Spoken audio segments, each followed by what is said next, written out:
me memories of Kfar Chabad 52 years ago. How time flies. Anyway, it is with great honor that I would like to introduce to you the former ambassador, Israeli ambassador to the United Kingdom, Daniel Taub. A few words about Daniel Taub. He was born and raised in the United Kingdom. After completing his university training in Oxford, Daniel moved to Israel in 1989 and served as a combat medic in Tzahal. Subsequently, he joined the IDF International Law Division, and after being speechwriter for President Chaim Herzog, he joined the Foreign Ministry and climbed very quickly to prominent positions both in the United Nations in New York and in Geneva. He was our ambassador from 2011 to 2015. And so we're very proud to have him here today and honored, and I therefore present you with the Honorable Daniel Taub.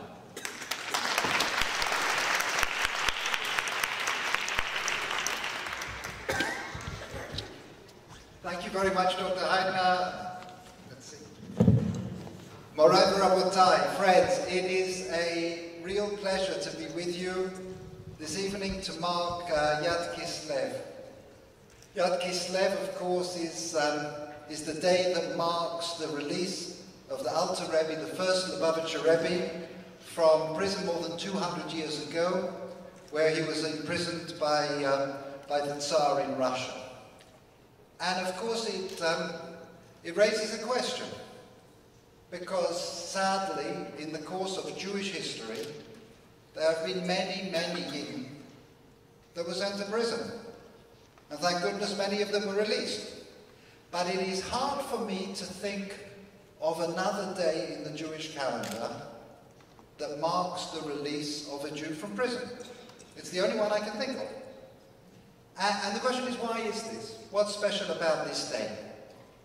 Well, first of all, I can share with you that for me personally, it's a very special day. I don't know if Eli and Chani knew this when they asked me to speak, but it turns out in my family history, the Alter Rebbe was my father's great-great-great-great-grandfather.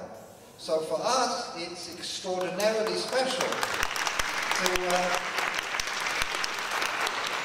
to mark a day that, a founder member of our family was released from prison. But we don't expect every one of you to join in every single one of our family celebrations. So the question is there another reason as well? And I think there is. And I think it has to do with the fact that in a way, the Tsar was right. The Tsar was right to put the Alter Rebbe in prison. Sometimes, if you want to understand the value of Jewish education, we don't see it ourselves, but we have to look at our enemies. They're the ones that can fully appreciate it. We think we know about Jewish education, but sometimes we don't. One of my younger kids came home from school, and he said, Abba, you know how much Moshe wanted to go into Eretz Yisrael? I said, yes. He said he really, really wanted to go into Eretz Yisrael. And I'm feeling quite proud of him. I said, yes. He goes, that's how much I want a PlayStation. So sometimes, even if you think you're doing Jewish education right, you're not necessarily doing it right. But you want to understand how powerful Jewish education is. You have to look at the efforts that are made by the enemies of the Jewish people to stop it. They are the people that realize that it has the power to bring down empires. They're the people who realize, as we'll hear from Rav Grona later, that it has the power to take a tiny village and turn it into a global empire. To see that power, there's many stories about the Alter Rebbe, how difficult it was actually to arrest him. The story is that every time the Tsar sent people to arrest him, he would engage them in conversation, they would become captivated, and they would become his followers.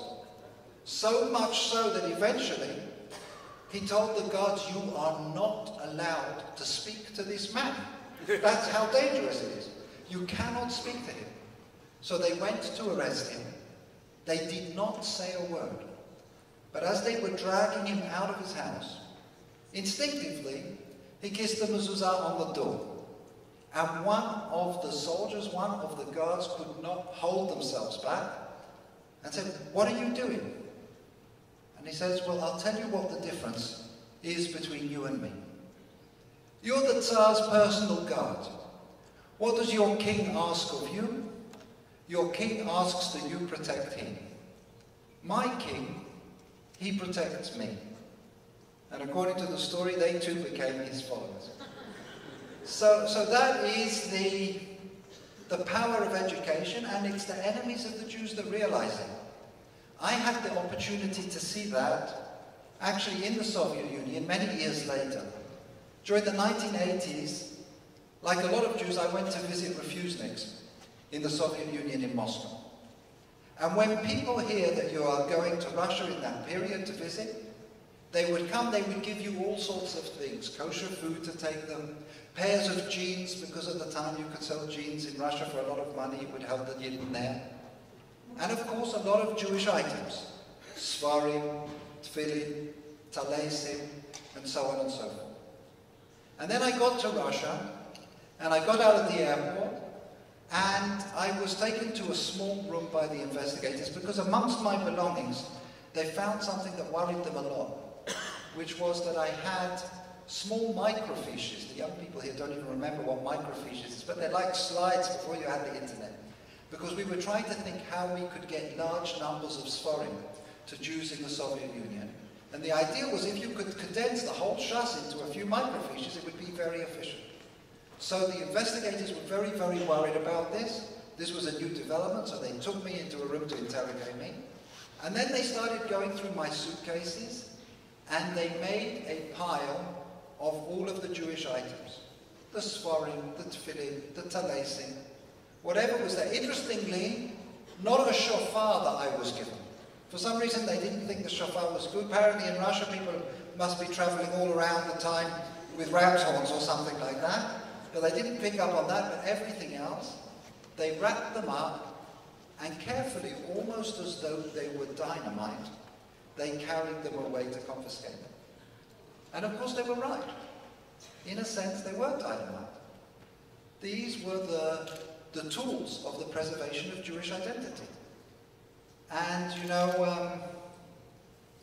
I remember a rabbi when I was a kid, he used to say, the nations of the world, they have all their weapons, they have the atom bomb, they have the hydrogen bomb, they have the nuclear bomb, but we, the Yidden, have the Vidibarta bomb. That is the power of Jewish education. And the fact is, just a couple of days later, I was privileged to see it myself. Because to meet the Jews in Moscow in those days, you would go to the big shul in Achimova Street, and we met the Jews, and one of them said to us, "You want to see something special? Come with us tomorrow to see our cheder." And they gave us the address of the cheder in Moscow. And we traveled to a suburb of Moscow. And we were waiting outside the building, and we saw young children, maybe 10, 11, 12 years old, turning up at this building with Sforim wrapped up in newspaper, so that nobody could see this dangerous literature, the Mishnah, the Gemara, the Chumash. Turning up, and then we went inside, and we saw them sitting by tables and learning. And I remember the rabbi who was with me, giving them a Dvar Torah. It was Parshat Vayera. So he was talking about Avraham sitting outside his tent at the Chom Hayom in the heat of the day. And he started explaining to him that this was just after Avraham's Brit Milah, and what an amazing thing it was that he was doing Achnasat Orchim, because 3 days later he was still in extraordinary pain from the Brit Milah. And I remember the teacher of these young boys whispering to the rabbi, saying, "This particular group of boys, you don't have to tell it to. Because these were boys who in the months before we visited had all had Brit Milah themselves, as their families were rediscovering Judaism." And it was remarkable to think that after 70, 80 years of the full weight of the Soviet Union trying to drive out every iota of Jewish identity was still strong, was still thriving, was still there, that flame was still burning. And I think it's not a coincidence that Yad Kislev falls at this time of year. The time of year when the nights are longest and the darkness is greatest. Because the Jewish message of this time of year is, however dark it is, that light will keep on flickering. Actually, if you think about the parashiyot that we read this time of year, it's the story of Yosef. And the story of Yosef is a story of repeatedly coming out of the darkness into the light. Yosef gets thrown into the pit, and he's taken up to be a leader in the court of Potiphar. Then he's thrown into the prison, and he's taken out to be a leader in the court of Pharaoh. And in fact, the whole of his life is a life that is spent in Galut, and only in the last psukim of Sefer Bereshit do we see that his final wish, which is eventually fulfilled, is to join Bnei Israel on their journey to Israel when they leave Egypt. So that's the story that we're reading. And of course, most of all, it's the message of Hanukkah. Me'afela le'ora, coming out from darkness into the light. And I don't think it's a coincidence that Yad Kislev comes at this time, so close to Hanukkah. And in fact, that the symbol of Hanukkah is really, particularly the menorah, the Chanukiah, so closely identified with Chabad. You know, the massive Chanukiah, and Rav Eli has the scars to prove it. He had a little fight with the massive Chanukiah that is going to be in Mamilla next week, that you're all invited to join him there. But also that it's the Semel of Medinat Israel. And why is that? You know, the most famous question that is asked in relation to Hanukkah is why we mark the festival of Hanukkah for 8 days. You know, the obvious question is, well, there was already oil for 1 day. So the miracle was only 7 days. So why should we keep the festival for 8 days? What was the miracle on the first day? It's such a famous question that there are actually entire sfarim of answers to this question. Some of them mathematical, some of them philosophical, and so on. But there is one question, one answer that seems to me more powerful, more relevant than all of the others.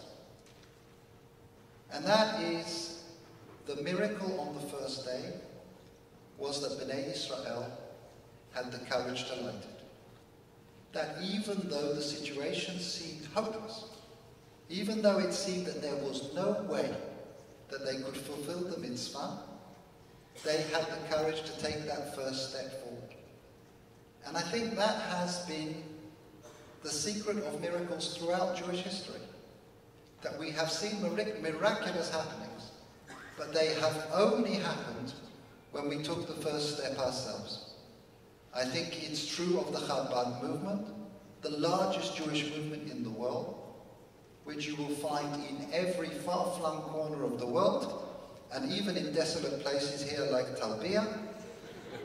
And it's true of the state of Israel. The fact is, as we step outside this great synagogue, as we look across to the renewed old city of Jerusalem, I would say that you could go to the worst street in Israel on the worst day of the year, and what you see there far exceeds the greatest dreams of our grandparents and our great-grandparents. We are truly living in a time of miracles. That's what we celebrate on Hanukkah, that's what we celebrate on Yad Kislev. Chag Sameach, it's a pleasure being with you. Thank you very much.